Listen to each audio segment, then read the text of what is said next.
Mount the Eliza Studio DMG that has been downloaded. It contains 3 parts: Eliza controller, Eliza audio bridge, and Eliza processor. The Eliza processor will perform the audio processing. The Eliza controller will be your user interface.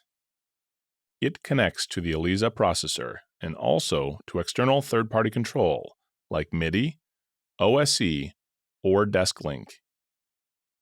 The third element, Eliza Audio Bridge, can route multi-channel audio internally from your digital audio workstation into Eliza processor without the need for an external audio interface.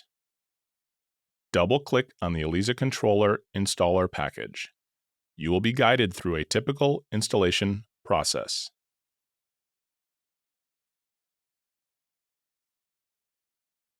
Do the same for the Eliza Audio Bridge installer package.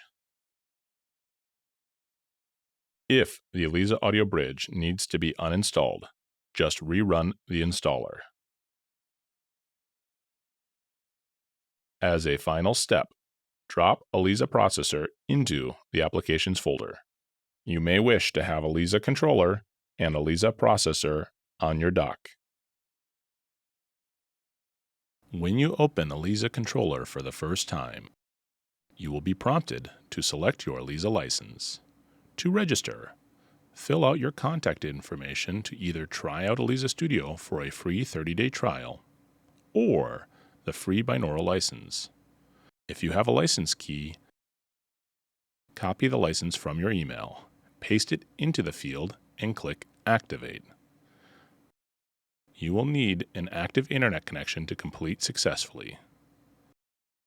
When you launch the Eliza processor for the first time, you will be asked to authorize its access to the microphone. This is very important to allow, because otherwise no audio will pass through. Check in your system preferences, security and privacy, that the checkbox is ticked.